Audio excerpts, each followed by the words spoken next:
और बड़ी खबर है, आज अयोध्या में ध्वजारोहण समारोह होगा। मां भगवती मंदिर के शिखर पर ध्वजारोहण कार्यक्रम आज होना और इस पूरे कार्यक्रम में 3500 महिलाएं शामिल होंगी। साध्वी ऋतंभरा और निरंजन ज्योति ध्वजारोहण करती नजर आएंगी।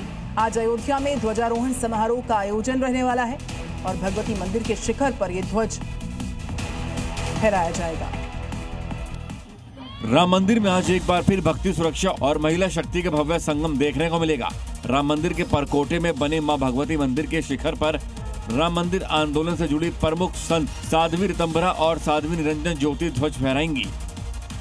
भव्य ध्वजारोहण समारोह कार्यक्रम के दौरान देश भर से 3000 से अधिक मातृ शक्तियों को विशेष रूप से आमंत्रण दिया गया है। राम मंदिर ट्रस्ट की ओर से महिला कमांडो को भी विशेष आमंत्रण दिया गया है। महिला सुरक्षा बलों की मौजूदगी केवल सुरक्षा व्यवस्था तक सीमित नहीं रहेगी, बल्कि महिला सशक्तिकरण का संदेश है। गुजरात में जहां कच्छ के मुंद्रा में धब्र गांव के पास भीषण आग लग गई।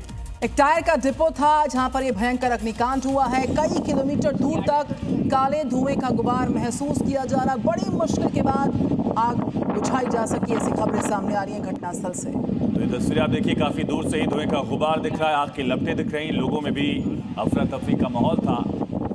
गुजरात से ये तस्वीरें आई, कच्छ इलाके में भीषण आग लगी है।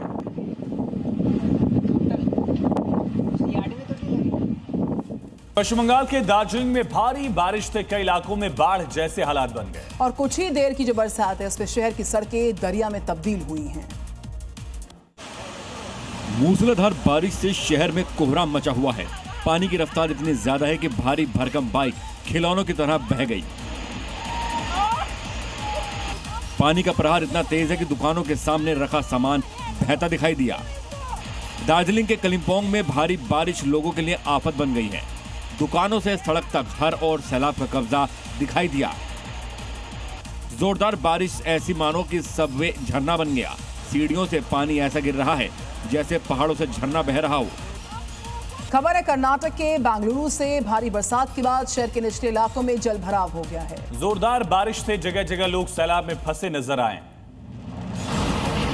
सिलिकॉन सिटी बेंगलुरु में मूसलाधार बारिश के बाद लोगों की मुश्किलें बढ़ गई हैं।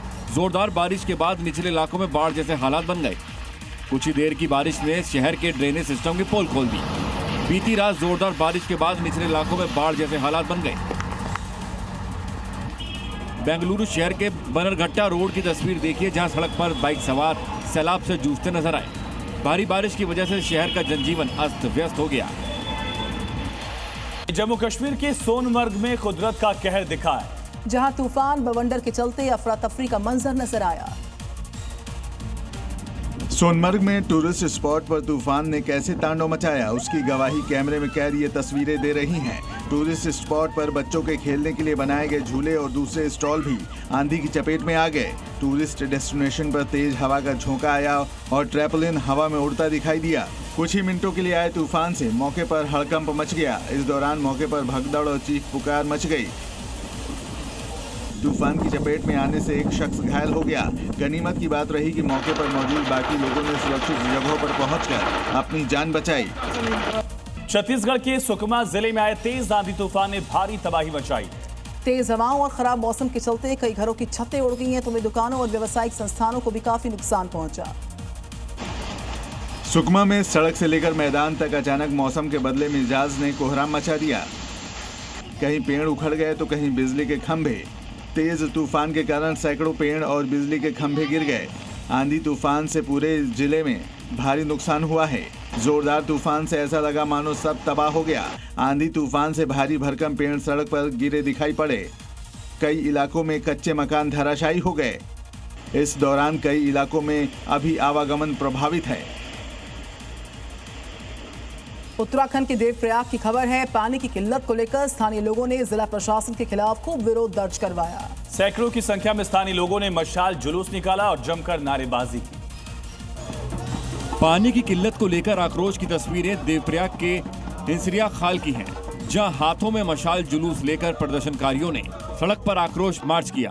प्रदर्शनकारियों का आरोप है कि पिछले कई महीनों से पेयजल आपूर्ति पूरी तरह से ठप है। गांव तक पानी नहीं पहुंच पा रहा है। प्रदर्शनकारियों ने साफ शब्दों में प्रशासन को चेतावनी दी है कि अगर जल्दी पानी जैसी बुनियादी जरूरत को सुचारू नहीं किया गया तो यह आंदोलन और उग्र रूप लेगा।